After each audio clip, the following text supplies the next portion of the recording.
Welcome to part 1 of the internal politics behind admissions decisions. Today, we're diving deep into why those perfect profiles often lose out.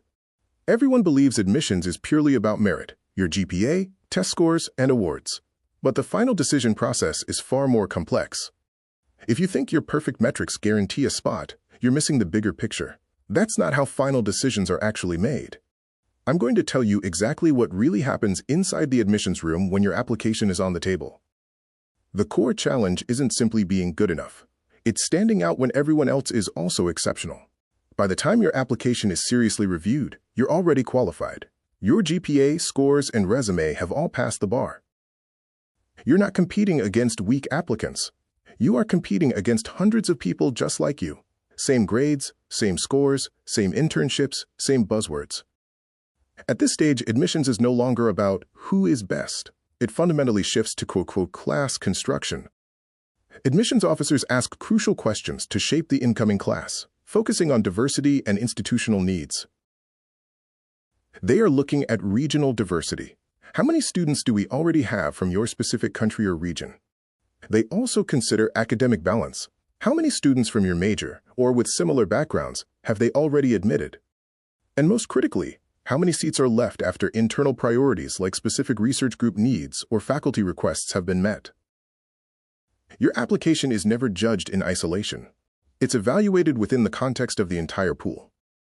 It's judged relative to everyone else in the pile, specifically against those who share your profile or background. This relative comparison is where the internal politics and institutional needs truly enter the process, often overshadowing individual merit. This brings us to the punchline, understanding why even the strongest, most perfect profiles get rejected. This is why strong profiles are often rejected without any clear explanation. It wasn't about lack of qualification.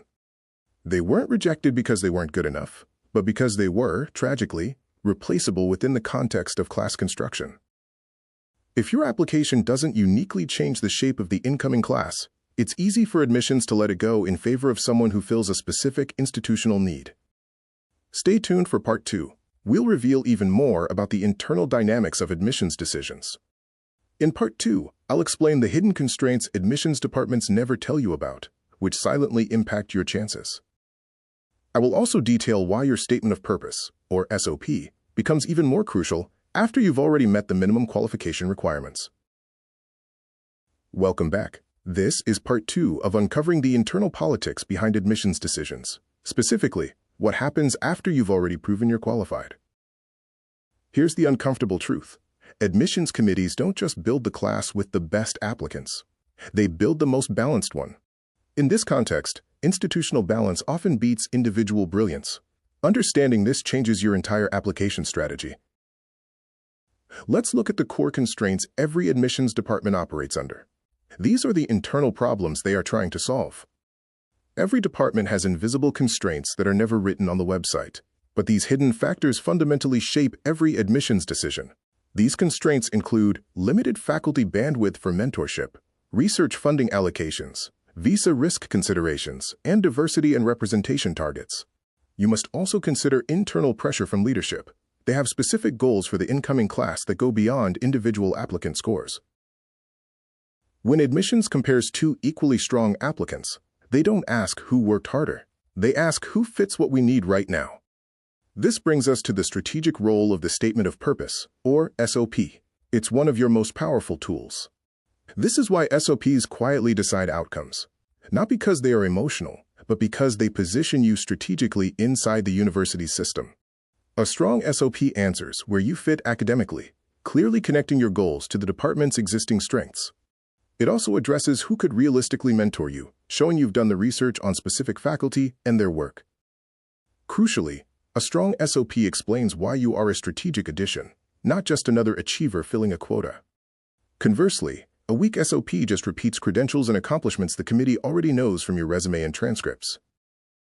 Let's summarize the key takeaway from this discussion about admissions decisions. Admissions isn't unfair, it's non-obvious. The criteria are just focused on the institution's needs, which are often hidden. Most applicants lose because they're optimized purely for merit, obsessively focusing on grades and test scores, but ignore the institutional context. If your application doesn't help the committee solve their problem, like filling a specific research gap, they'll choose someone else who does, even if you're equally qualified. Once you understand this dynamic, you stop trying to simply impress the committee and start trying to show them why you belong in their community.